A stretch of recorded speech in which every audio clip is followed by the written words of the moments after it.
Hola, muy buenos días, amigos de Cadefi, ¿cómo están? Excelente viernes para todos. Vamos iniciando la segunda sesión de nuestro diplomado de personas morales, régimen general, regímenes especiales, eh, diversos tipos de actividad, industria, temas económicos relacionados con las diversas formas de cumplimiento en la ley del impuesto sobre la renta.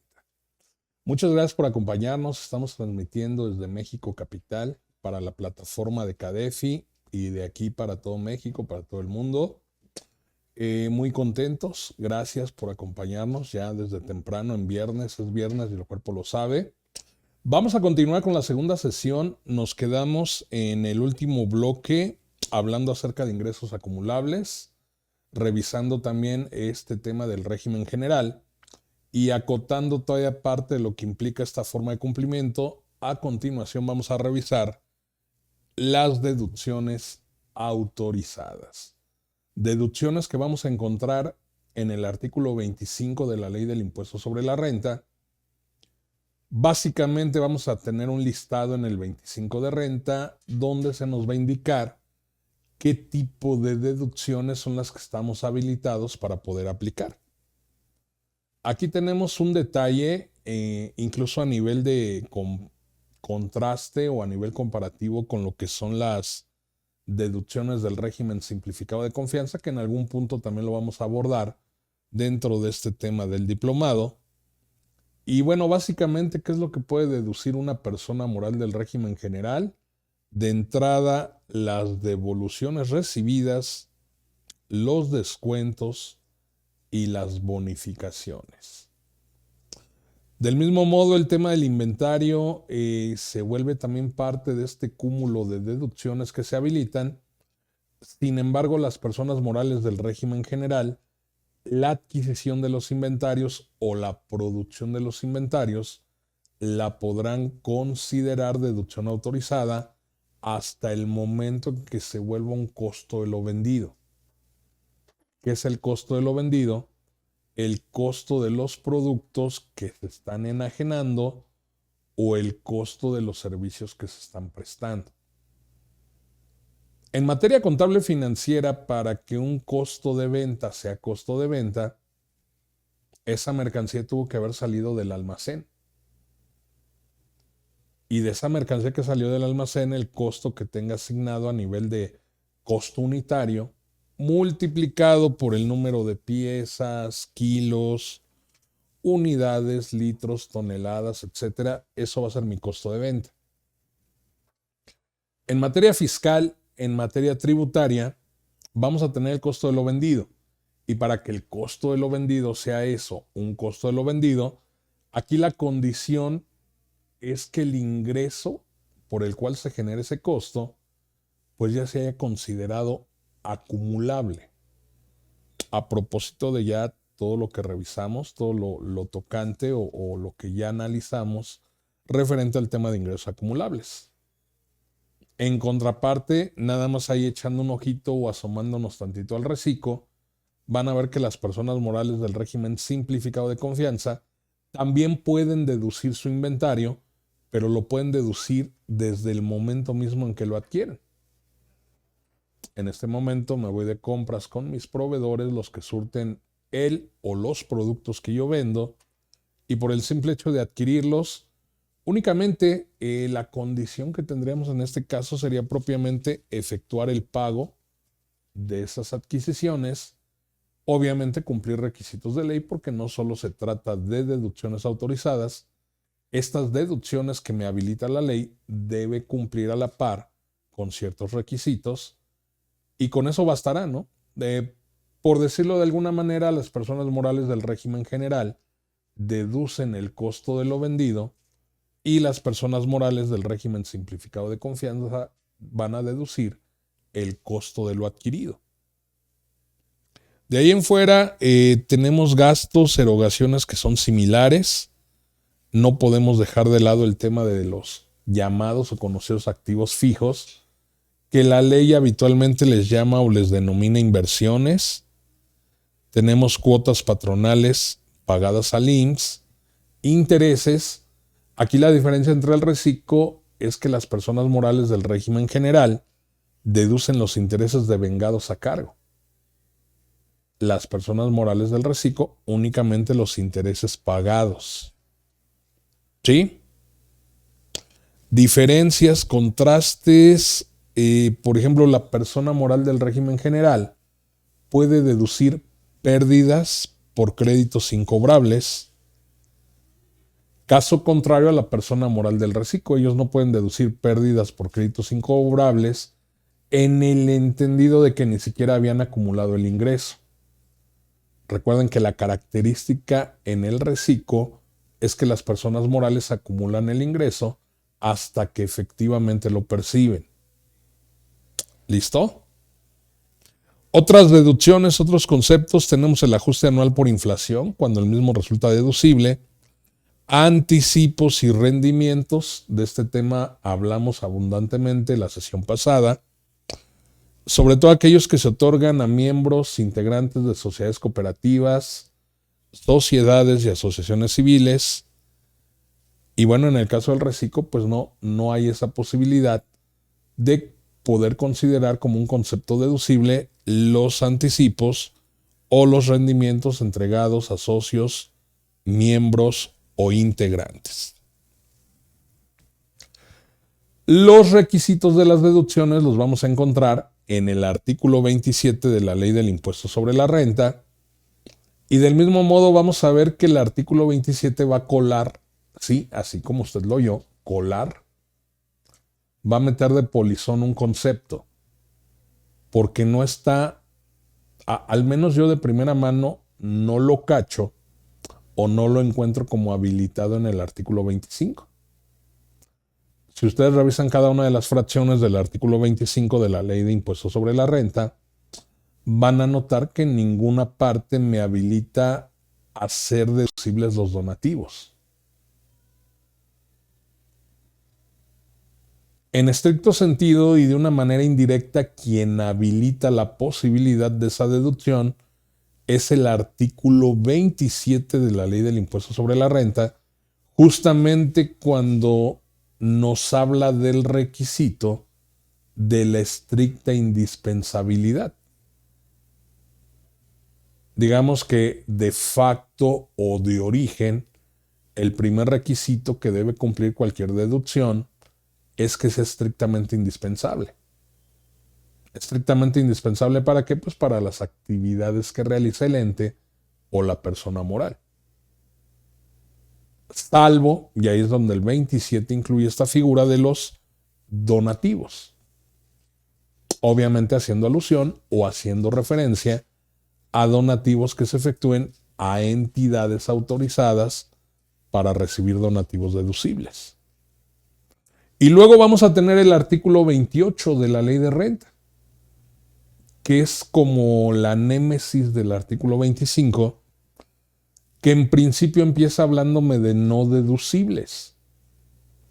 Sin embargo, más que hablar de no deducibles, podríamos indicar que como tal el 28 de renta refiere a conceptos, una de dos, limitados en su deducibilidad, o sea que pueden ser, por decirlo de alguna manera, parcialmente deducibles, o en su defecto, podríamos hablar también de deducciones que de alguna manera, estando autorizadas, deben cumplir un cúmulo de requisitos adicionales de tal manera que podamos hacer valer esos conceptos como deducibles. Algo que en la jerga y en la práctica se le suele llamar los deducibles de los no deducibles. ¿Sí?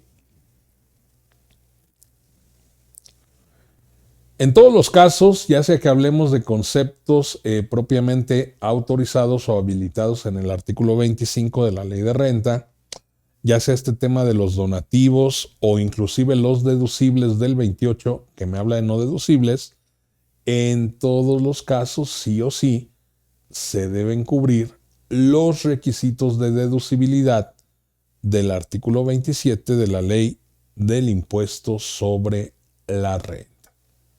¿Listo? Y bueno, los no deducibles, a reserva de aquellos que son inevitables, sobre todo ahorita hablamos que en el 28 de renta hay algunos conceptos que pues por más que jueguen, por más que sean estrictamente indispensables, pues el 28 va a indicar o que no son deducibles o que únicamente procede parte de esa deducibilidad. Más allá de eso, pues habrá que de igual manera tratar de evitarlos, tratar de darle la vuelta, porque va a tener efectos también o alcances en otro tipo de situaciones. Por ejemplo, en materia de IVA, recordemos que para que el IVA de un gasto o de una erogación sea acreditable, el primer requisito que debe cubrirse de acuerdo al artículo 5 de la ley del IVA es que la erogación sea estrictamente indispensable. Yo sé que de pronto el concepto estrictamente indispensable pues no nos suena tan ajeno, pero yo te diría tal vez no nos suena tan ajeno en materia de ISR, es decir, ley del impuesto sobre la renta. Si hablamos en materia de ley de IVA, aquí yo te preguntaría qué podemos tildar o a qué podemos hacer referencia cuando hablamos de estricta indispensabilidad. Que tampoco habrá que quebrarse tanto la cabeza, ¿no? El propio artículo 5 de la ley del IVA dice que se entiende que una erogación es estrictamente indispensable en la medida que esa erogación sea deducible para efecto de la ley del impuesto sobre la renta. Entonces aquí ya rompemos un esquemita. ¿Qué pasa cuando una erogación no es deducible? En una interpretación en sentido contrario, de una erogación no deducible, el IVA que se haya pagado, y aplicando esa máxima que dice que lo accesorio sigue la suerte de lo principal, pues por ese simple hecho, el IVA que deriva de una erogación no deducible, en consecuencia, va a ser un IVA que si bien fue pagado, no es acreditable. Otro ejemplo podría ser este tema de la parcial deducibilidad.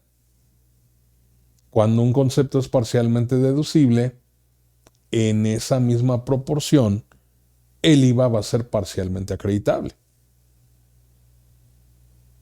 Ahora, otro efecto, por llamarle de algún modo negativo que puede tener los no deducibles, pues es que no los puedo sustraer, confrontar o aplicar contra mis ingresos acumulables.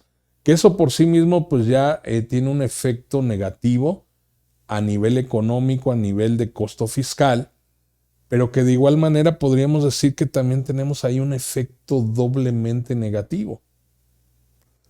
¿Por qué? Porque obligatoriamente las personas morales del régimen general e inclusive otro tipo de personas morales, más allá de que no sean de este régimen, tienen la obligación de llevar un registro de sus utilidades fiscales netas. Lo que nosotros conocemos como CUFIN, cuenta de utilidad fiscal neta. Que aquí lo interesante, y lo mencionamos en la sesión anterior, es que si a la hora que yo distribuya dividendos o distribuya utilidades, los mismos provienen de CUFIN, pues se entiende que de alguna manera el impuesto ya fue cubierto y no hay que pagar como tal un impuesto adicional. Creo que hasta ahí vamos bien y todos me copian. Sin embargo, a la hora de determinar la UFIN que se va a integrar a la CUFIN, en este caso el artículo 77 de la ley del impuesto sobre la renta, partiendo del resultado fiscal, me dice que al resultado fiscal le tengo que disminuir o le tengo que restar el ISR determinado conforme al artículo 9 de la ley del impuesto sobre la renta y los no deducibles del artículo 28. Ahí es donde podríamos ver como ese efecto doblemente negativo. Por un lado me pega en el acreditamiento de IVA, ya sea de manera total, de manera parcial. Por otra parte, estaría pagando en cierta porción impuestos sobre la renta sobre el ingreso bruto, ¿no? Ante la imposibilidad de no poder aplicar esa deducción por estar identificada como un concepto no deducible. Pero no conforme con eso, Además, mi utilidad fiscal neta del ejercicio no va a salir limpia. De la utilidad fiscal que yo obtenga, voy a tener que restar el monto de los no deducibles. Y esa es la razón principal por la que hay que evitar este tipo de conceptos. Yo sé que que es imposible prácticamente no caer en algún no deducible. ¿Sí? Pero hay que tratar de evitarlos o que el efecto sea el menos gravoso posible. Ahora, en la práctica lo que encontramos usualmente es una confusión de conceptos. Hay quienes, de entrada, manejar estos conceptos contable y financieramente por sí mismo ya es un error. Acuérdense que en materia del estándar financiero o lo que son las NIF, normas de información financiera, que este estándar única y exclusivamente me sirve para emitir información financiera, recordemos que no habría que reconocer cuentas o subcuentas, ya sea de resultados o cualquier otro tipo de rubro de no deducibles o de que no cumplen requisitos. ¿Por qué? Porque recordemos que el sistema de información contable debe estar alineado o con base en los postulados básicos de las NIF. Entonces, por sí mismo, manejar conceptos no deducibles o deducciones que no cumplen requisitos en cuentas contables financieras por sí mismo ya es un error. Porque en los postulados básicos tenemos este postulado de sustancia económica. Lo siguiente, y de igual manera no menos importante, es que tendemos a confundir un concepto no deducible del artículo 28 con una deducción que, si bien estoy autorizado a aplicarla, no la voy a aplicar por el hecho de que no cumple alguno de los requisitos que indica el artículo 27 de la ley. Entonces, no son lo mismo. Aquellas deducciones que no cubren los requisitos de ley no son no deducibles. No las puedo aplicar como deducción, pero no son no deducibles. O sea, son conceptos que no se dedujeron, por llamarle de alguna manera, por incumplir con alguno de los requisitos que señala la ley. Y los no deducibles son los que tácita y de manera muy, muy puntual, pues se enlistan o se indican a razón del artículo 28 de la ley del impuesto sobre la renta. Y bueno, miren, a partir de aquí vamos a hacer un paneo, vamos a hacer rápidamente un barrido de diversos conceptos del artículo 27 que tienen que ver con los requisitos de deducibilidad. Hablábamos de esta figura de la estricta indispensabilidad. Tratándose de inversiones que ya te comenté, lo vuelvo a repetir por si no lo cachaste, cada que en la ley y sobre todo cuando estemos volteando a ver un tema, un subtema de deducciones autorizadas, se haga alusión o se haga referencia al tema de inversiones, realmente se está refiriendo a lo que en antaño financiera y contablemente conocíamos como activo fijo. ¿Qué es el activo fijo? Pues bienes de carácter duradero, ¿no?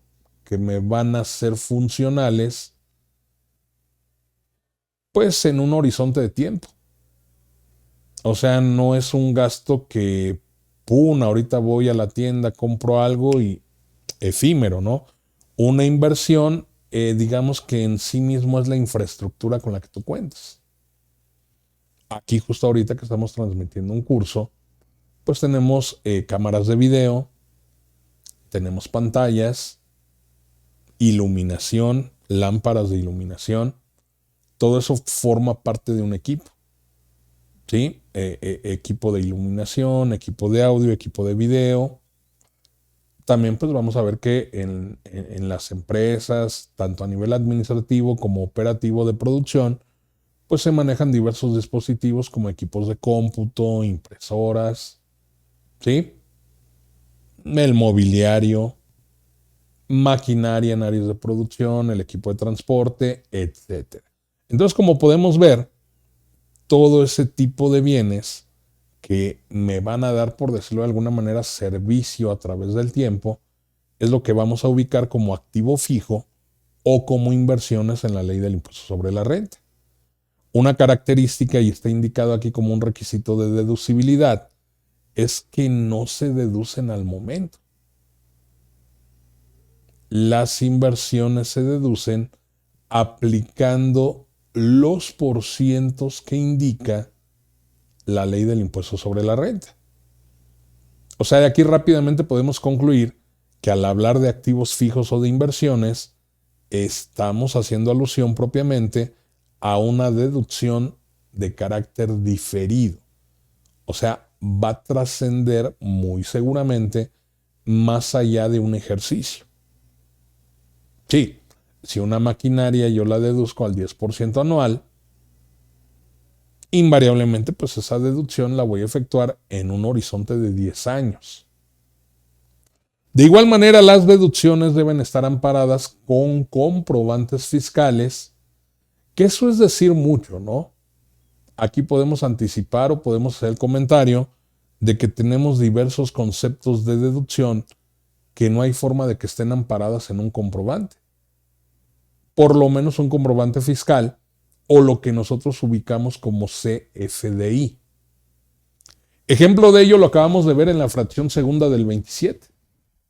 La deducción de inversiones. Si bien puedo tener factura electrónica del auto, de la cámara de video, de la pantalla de tele, a la hora que yo deduzca con base en los porcientos que indica la ley, no hay manera de obtener un CFDI por esa mal llamada depreciación fiscal, que vamos poniéndole, llamándole por su nombre, ¿no? No es depreciación fiscal, es deducción de inversiones. ¿Cómo la timbras? ¿A quién le pides la factura?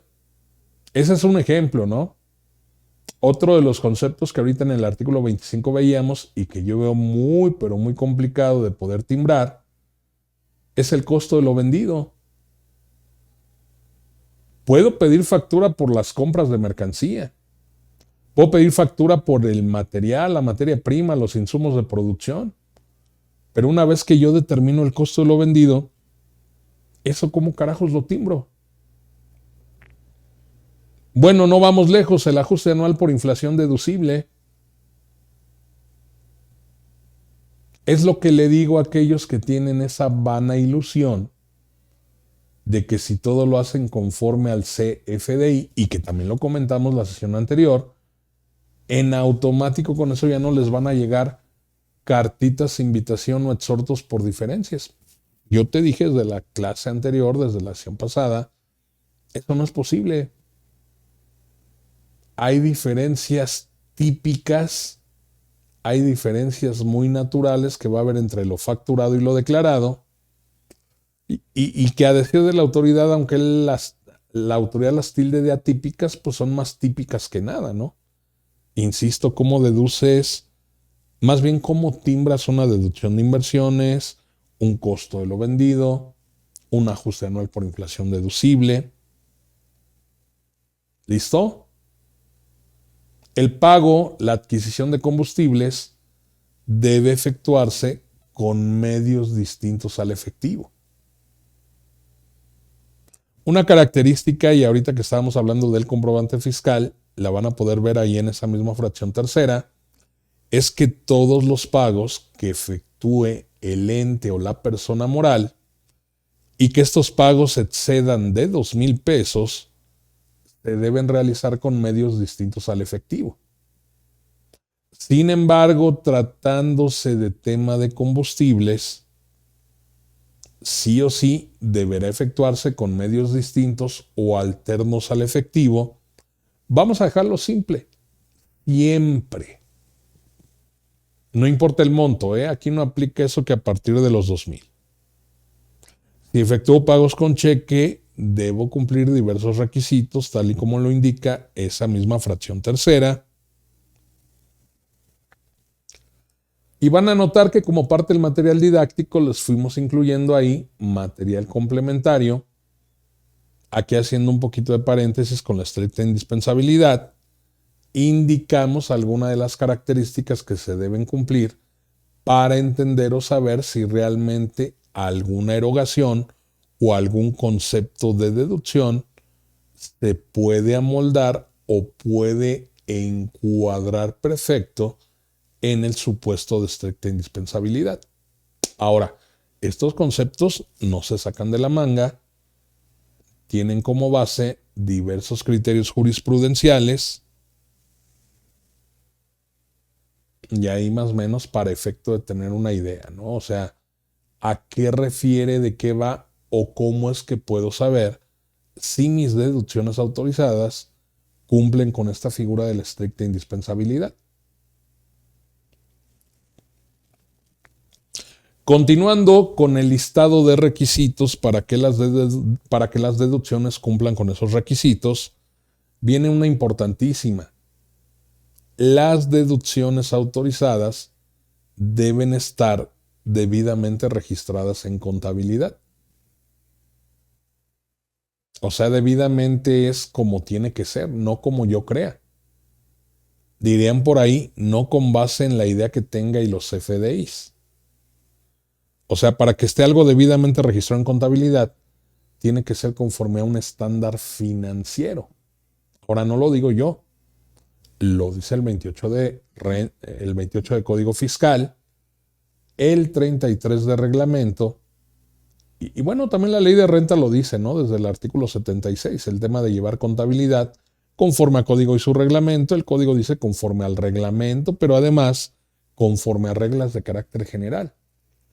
Y aquí podemos dar un spoiler. La regla 2815 de la Resolución Miscelánea Fiscal indica que será obligatorio por lo menos la aplicación de las NIF, normas de información financiera.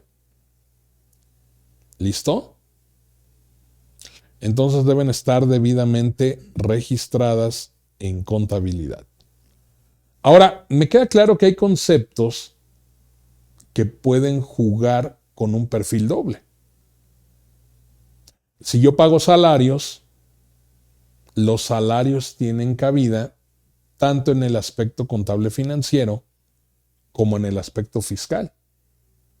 En la parte contable financiera pueden ser un gasto o un costo de venta. Pueden integrar parte de un costo de venta. En la parte fiscal pueden ser gasto deducible o, en el caso del régimen general de ley, persona moral, pueden jugar como parte de otra deducción llamada o denominada costo de lo vendido. ¿Sí?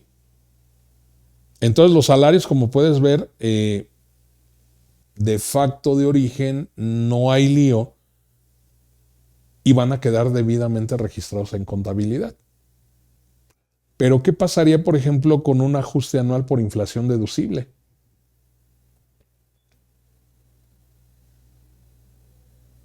¿Dónde lo registras? Activo, pasivo, capital, resultados. Ahora, la primera pregunta, ¿el ajuste anual por inflación deducible existe en el mundo contable financiero?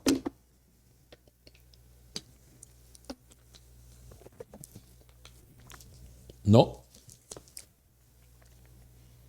Es una ficción jurídica y el ajuste anual por inflación únicamente existe para efecto de lo fiscal, de lo tributario.